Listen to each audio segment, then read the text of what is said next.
I'm nervous. Always nervous. I feel like I always have the devil on my shoulder. Devil on both shoulders. The angel, if they were ever there, disappeared a while ago. It wasn't always like this. I was a happy child. My parents were caring and loving, and although they didn't believe in spoiling me, they certainly ensured that I had happy childhood memories.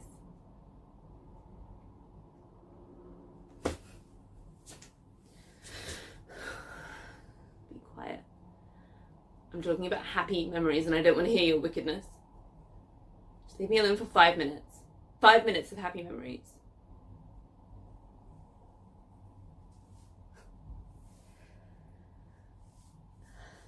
My parents were extremely religious. At least by UK standards, they were extremely religious. They weren't Carrie's mother type scary Bible bashers, but they had their beliefs and I had to adhere to them. They did bring me up to have faith and to believe in God, and I guess that I still do, but they didn't brainwash me, or at least I wouldn't consider it brainwashing. They took me to church and they ensured that I knew the Bible, and I think that I was happy to have it in my life. No, it's not think I was happy to have it in my life. The thing is that I had a normal, healthy life outside of the house. That's cruel of me. It sounds like I'm calling my home life abnormal. It wasn't. It was just different from most of my friends. All of my friends. When I was with my friends, everything was totally normal. We spoke about boys. We had celebrity crushes. My first celebrity crush was Nick Jonas when I was about 10. It was a sweet, innocent schoolgirl crush. But as time went by, it became less innocent. It was always Nick for me. I wasn't fickle, and my celebrity crush remained Nick.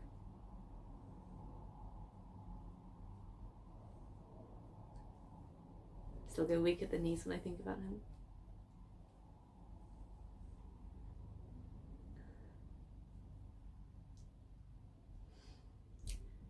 I made sure that my parents were aware of the Jonas Brothers, not from a pop group angle, but for their strong religious beliefs and charitable work. And it worked. They thought that they were lovely boys. Well, they are. They approved of the fact that I liked them as a pop group and allowed me to put up posters. It was a good balance, I think. The religious beliefs instilled in me and the lusting after boys. Lusting after Nick Jonas.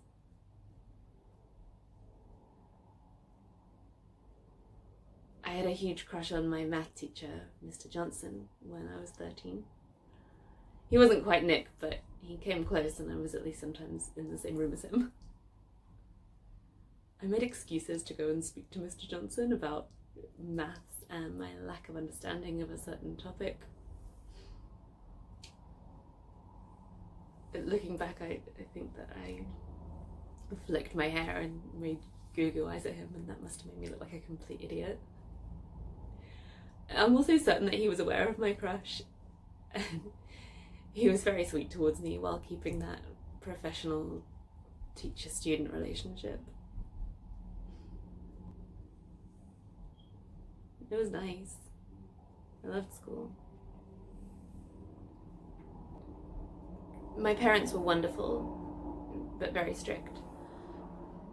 I didn't mind, and the positive thing is that school seemed pretty easygoing by comparison. That wasn't 5 minutes. Are you so cruel you won't even allow me 5 minutes? I don't care, just stay there. You're bad too. Well, you can both just sit there and keep quiet. I have a story to tell. Rejection. None of you know about rejection until you've experienced what I have. Yes, you devils, you demons know what I'm talking about. What are your names? Tell me your names, I need to tell the people. What's that?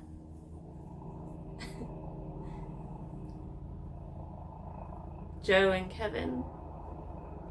That's not very Lucifer. The people will think I'm insane, that I'm making it up.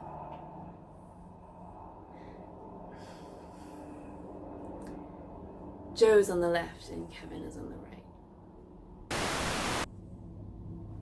They're cruel and wicked beyond anything you could ever imagine.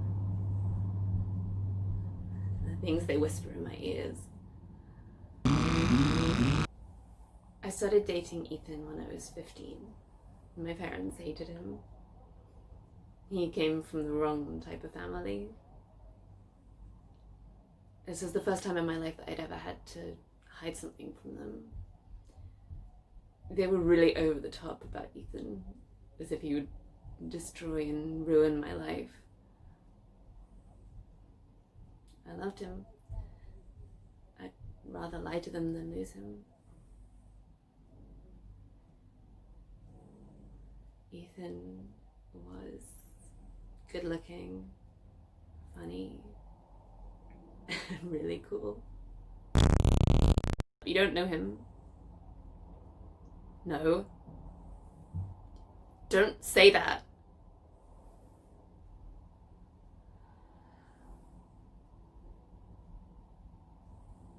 I won't do that just because you say.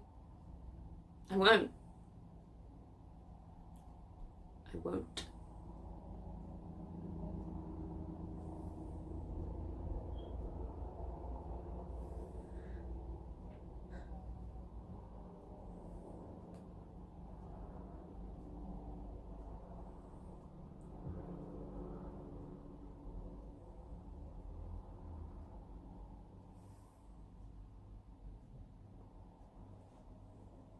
He was my first man who I made love to. I was so in love.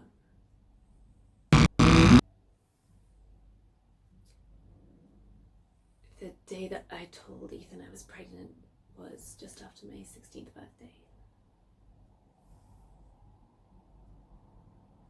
What do you mean you're pregnant? What do you think? You're pregnant? Yes. And you think it's mine? You're the only man I've slept with. That's what you say. It's the truth. Why would you doubt me? You opened your legs quick enough for me. I can't have been the only one. That is vile. I love you. You're the only man in my life. You always have been. So you say. It's true. What does the truth matter? What do you mean?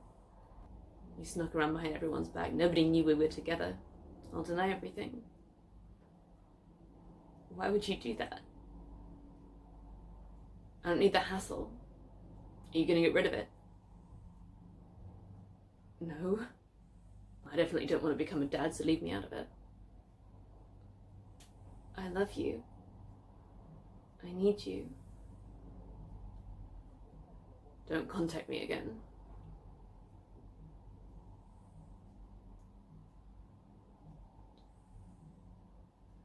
Those were his last words, and he walked away.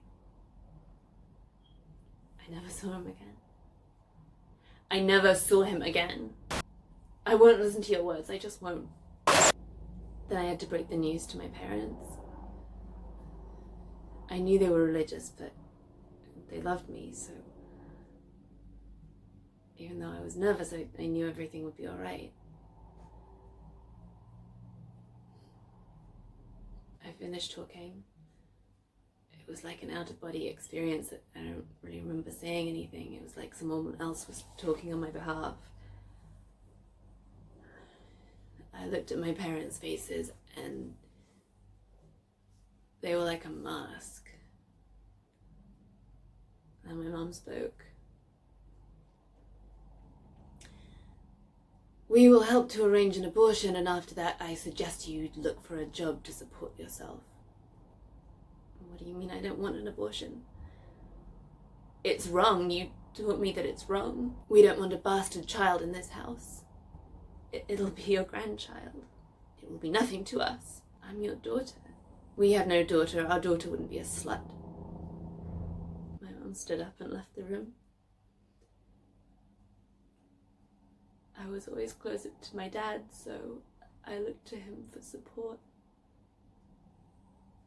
He just stood up. He just stood up without looking at me and suggested that I pack my bags and leave.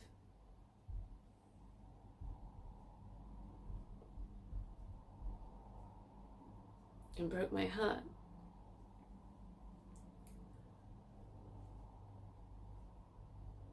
I had my son 5 months ago. I didn't want to touch him. I didn't want to hold him. I didn't even want to look at him. I returned home to the small flat that I was living in at the time. The social workers were going to be checking in on me regularly. And that's when the devils arrived. They told me what to do.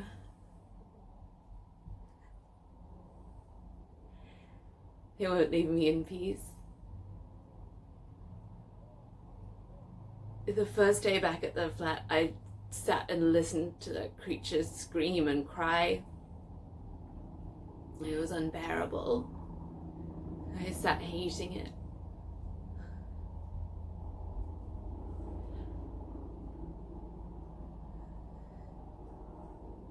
That's when they whispered in my ear, told me what to do.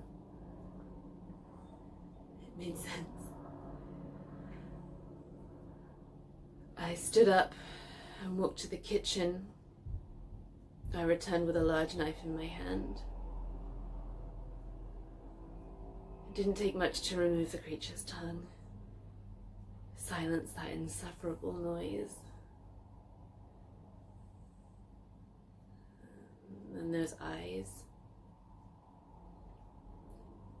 I can't be looked at in that way. The horror of those eyes. The knife returned to the creature and I removed its eyes.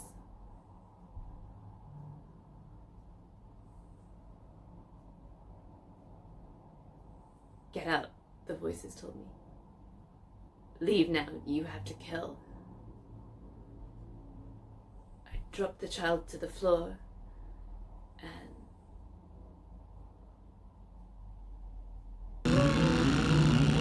I dropped the child to the floor and walked out with the bloody knife in my hand.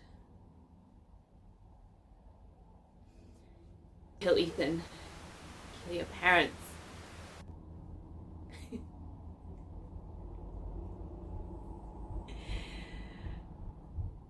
Now I'm here.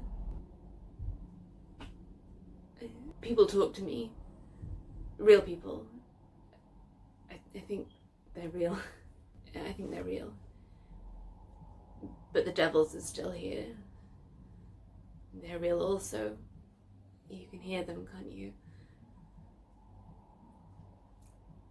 The devils are real. Maybe the people who talk to me aren't. They force me to talk. The devils are looking out for me. They're always on my shoulders.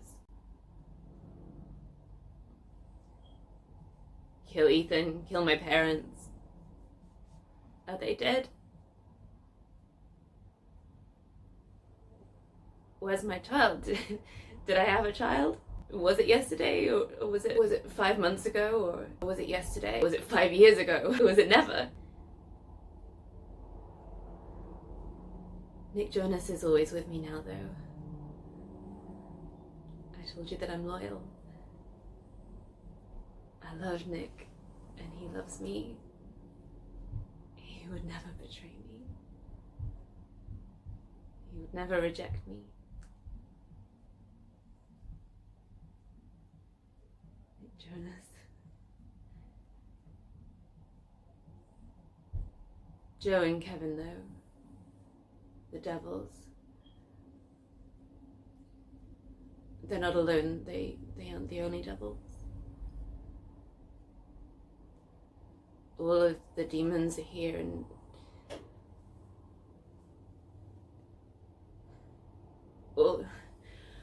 all the demons are here, and they're talking, and they go on for infinity.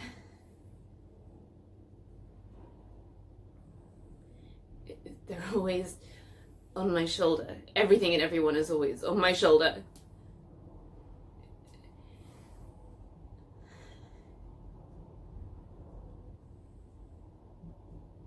I'm nervous. Only bad things happen, and I can't face it. And they whisper. The devils are always whispering.